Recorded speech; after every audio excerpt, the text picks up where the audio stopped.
I thought I wanted to become a doctor, right? Because my dad is a doctor. So that's how it always is, right? Your dad is a doctor, you want to become a doctor. Your dad is a lawyer, you want to become a lawyer. Your dad is a politician, you want to become a exactly. You want to become a film actor and then politician, right? That is the natural flow of events. So anyways, I thought I wanted to become a doctor. So in 12th standard, I took maths, physics, chemistry, biology, right? Keeping my options open. Till 10th standard, I was in CBSE, then shifted to because state board you can get more marks, right? And MPCB is because first choice, if you get good marks in biology, you can take medicine. If you don't get medicine, fall back. Backup plan is engineering, right? See, medicine is like that very attractive girl in class, right? Everybody will propose to her, right?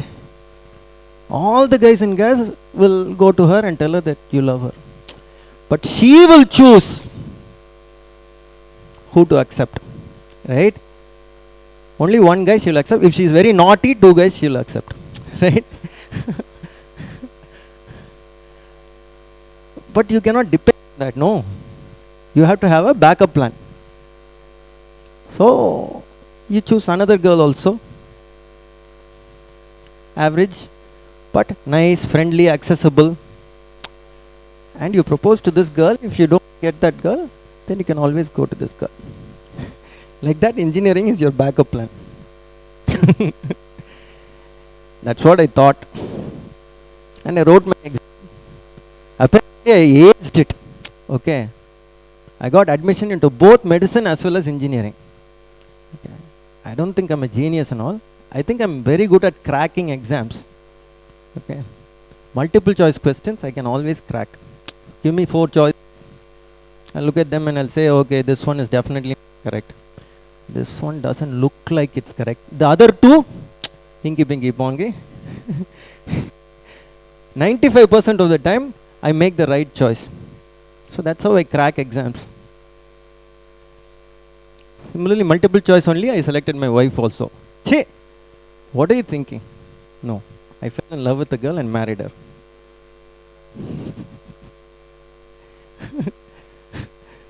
So anyways, I got admission into Madras Medical College, top medical college, and College of Engineering, Gindi. Top engineering college. You guys should say that. Top engineering college in the state. Now, I went to my dad and I told him, Dad, I got admission to MMC, CEG. Which one should I choose? Dad is a useless fellow. Okay, I mean, he passed away 3 years ago, God bless him, right? But what is the responsibility of an Indian dad? You have seen so many movies. Responsibility of Indian dad is to suppress, oppress and depress the Indian son or daughter, right? You go to, he takes you to a hotel, you ask him, Dad, I want to have masala dosa today. No! You will have only plain dosa and one rose milk. Everybody. Okay. You tell your dad, Dad, I'm in love with this girl. No! This is the girl you will marry. Right? This is the job of the Indian dad. Right? To vent all their frustration on you. Right? But my dad, I'd go and tell him, Dad, I got admission into MMC and CEG. Which one should I choose? My dad tells me, your life, your choice. Because what you choose is going to determine the rest of your life. Right? I was like, my choice! I have to choose what I have to do for the rest of my life. No, now it might look like it's some kind of freedom, but that was the biggest dilemma I've ever faced in my life. It gave me the awareness that something that I chose at that point is going to determine how my entire life is going to shape up. 2 or 3 weeks from that time, all my friends will, what? Your dad gave you the choice. He's not telling you what you have to do with your life. Right? So anyways, I did inky, pinky, ponky. Father had a donkey and chose College of Engineering, Indy.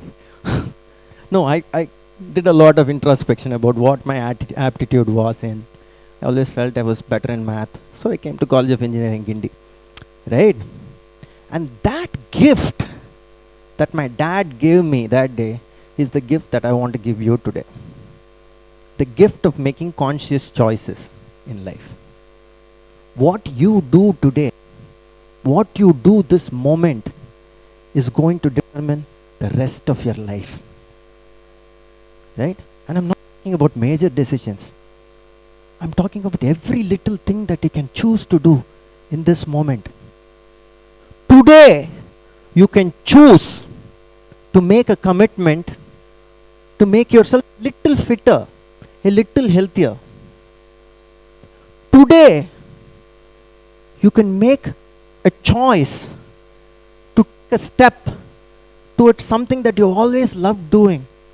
Writing that book, making a short film, learning to play a new instrument. This moment, you can make a choice to make that person who's sitting right next to you a little happier by just flashing a smile at them. Right? Choices. Conscious choices. And I stress on this word conscious because most of the choices that we make in life are unconscious. Most of the choices that we make are conditioned by society, are conditioned by repetition, cyclic conditioning, right? You do it because you've always done it. You choose to do this because you've always done it that way. You choose to do this because everybody else you see seems to be doing this, right? How often are we taking the time to choose because this is how I want my life to be? And that's a conscious choice. Seems fairly trivial, fairly obvious, but something that we need to keep reminding ourselves at constant intervals. Because once you make those conscious choices, that's how you find your purpose. You ask anybody who's habitually smoking or who's an alcoholic, you ask them, why are you doing this? They'll tell you,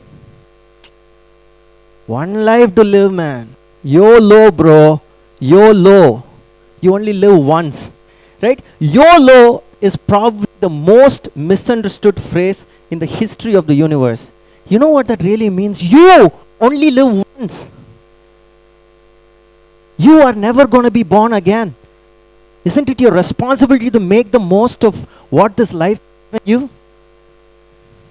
This mind that you have, this body that you have, these emotions that you have. Don't you have a responsibility to make the most of it? Think about this. In the whole history of time and civilization and the universe, there never was a you. And there never again will be another you. There can be someone like you. There can be people who have similar tastes to you. Even if you believe in reincarnation, it's not going to be the same body. It's not going to be the same mind. Right? So there is exactly one you. And what does this really mean? Take a designer like Manish Malhotra. You know Manish Malhotra? Top fashion designer in the country. Right? If there's a Manish Malhotra design that is selling in the stores, okay, thousands of those are being sold, then it's generic. Anybody can buy.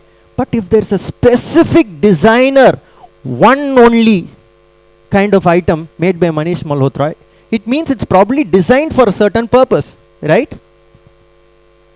He's probably designed it for Kareena Kapoor, probably designed it for some other Deepika Padukone, right? So, if something is designed specifically, if something is a one and only, if something is unique, then automatically it means that it has been designed with a certain purpose. So, by the same definition, if you are a one and only, if you are never again going to be created in this universe, doesn't that automatically mean that you have been designed with a certain purpose? Right? You have been designed with a certain configuration, with a certain body, with a certain mind, with a certain ability to do things. Because there's a certain purpose which needs to get done by you. And it is your responsibility to ensure that this purpose is achieved. I stress on the word responsibility. It's not going to be handed out to you in a platter. No, my brother, no, that's not going to happen. You are going to have to earn it. You're going to have to make it happen. Right? You have to achieve your purpose. You have to earn your purpose. Right? Now, if you take my case, I studied engineering and became an actor. But that's the beauty of conscious choices. If you keep your conscious choices open, you start choosing things that you want to do with your life. I thought I want to do engineering. I did engineering. I like getting on stage and dancing. I started dancing in college culturals, abacus, techofest, all the other culturals. I was dancing on stage. I was doing skits. And then the universe starts telling you what you're good at doing. Right? Maybe you're good in sports. Maybe you're good in academics. Maybe you're good in dramatics. Right? The universe gives you feedback. Listen to it. Then from the things that you're good at doing, you start figuring out what you really love doing. Not just like, what you love doing. Kind of like the difference between infatuation and love. It will stand the test of time. It will stand the test of obstacles. Right? Anybody can do things when it's easy to do. How do you know it's not infatuation and it's love? When they have a misunderstanding, when the couple have a misunderstanding and they still decide to hang out with each other, they still decide to hold on, then it means there is something more to it. Similarly, when you have obstacles, when you have problems and you still want to do something because it has an inner meaning for you, now it becomes love. I love doing this. And then when does it become a passion? How do you know if something is a passion of yours? You lose sense of time and space when you're immersed in it. I'll tell you this incident which happened in my shooting just 3 days ago. So I made the big mistake of doing squats and leg exercises in my gym the day before my shooting. Anybody who works out knows that if you're going to do some physical activity the next day, don't do leg exercises, because next day you walk like this, right? People think you have a constipation problem or something, right? So I had done a very severe leg workout and I went to my shooting spot, and as luck would have it, the shot that I had to do that day, the scene that I had to do that day involved a lot of running and walking and talking and stuff like that. And I was thinking, man, how am I going to do this? Because I'm hardly able to stand. And then I go there, scene happens, action, cut, and then we are reviewing the shot on the monitor. We are looking at the shot. And I'm noticing myself, during action, I don't show any signs of fatigue. I don't show any signs of limping. I'm like walking freely. And then as soon as they yell cut, I'm once again limping. And I'm thinking to myself, how did this happen? Right? So I started consciously exploring this. The next time there was, the director yelled action. As soon as the director yells action, the pain disappears. And that's what happens when you're really passionate about doing something. Your physical senses don't matter anymore. What you're feeling doesn't matter anymore. What you're thinking doesn't matter anymore. You are in a trance. You're in a state where time and space cease to exist. Once you come out of it, suddenly you think, oh man, I was doing this for the last 9 hours. I didn't even take a bathroom break. Well, if this happens to you, you're probably onto something that is that is part of your passion. And the last part of it is turning that passion and making it a purpose. Right? Because what you're good at doing, what you like doing, what you love doing, what you're passionate about doing. All this is tied to you. But that will only take you so far. Right? They say that to succeed, it is not that you shouldn't fail, but you need to get up one more time than the number of times you fail. Right? You fall down 10 times and you get up 11 times, you succeed. You fall down 17 times, you get up 18 times, you succeed. Right? So what is going to make you get up? What if you're physically out of all your energy, you're mentally drained? What is going to make you get up? Tying up with a higher purpose is what is going to make you get up. Because even when you're not able to get up, there's somebody else who's going to pick you up, because you're tying yourself up with a greater good. So that's when your passion becomes your purpose. We have several levels of existence. We have a physical level of existence, we have a mental level of existence, an emotional level of existence, and an energetic level of existence. If you take the first three, physical, mental, emotional, all these are tied to your body, your mind, your heart, your physical being. It's tied to you. It is associated with you. But the energy level of existence you get only when you dissociate from yourself. When you dissociate from yourself and associate with everything else, that's when you find your purpose. Right? So this is a journey. Conscious choices can take you on this journey from just what you like doing to what your purpose is. And you never know when it will happen to you. Let me tell you a little story. There was once a prince who fell in love with a girl who sells flowers at the front of his palace. Right? Nobody else knew about it. But they both were passionately in love. And he wanted to marry that girl. But then one day the prince went hunting and had an accident. Right? He hit his head on a rock and he got amnesia. He forgot everything. He was rescued by a few other soldiers and brought back home, nursed back to health. But he didn't even remember anything from his past, which means he didn't remember this girl that he was in love with. Every morning he used to go out of the palace, see this girl selling flowers there. But he didn't know that this was the girl that he was in love with. Something kept telling him that there was something wrong with his life, something that he's missing in his life. He wasn't sure what it was. It was an intuitive feeling. There's something that I'm missing, something I need to be doing. And this girl kept seeing him every day, didn't speak a word. Didn't speak a word to him. She would just be selling flowers. He would cross by that way and see her every day, just looking at him, smiling. And he was of a marriable age, so they wanted to get him married. He saw some princesses from neighboring states and stuff like that. And finally, marriage was decided with the princess from a neighboring kingdom. Right? On the day of the wedding, this girl comes to sell flowers, and he buys flowers and touches her hand, and all the memories start rushing in. He suddenly realizes, whoa, I love this girl. I just now remembered. This is the girl I was madly in love with. This is the girl for me. This is the one I need to share my life with. And he tells her, I love you.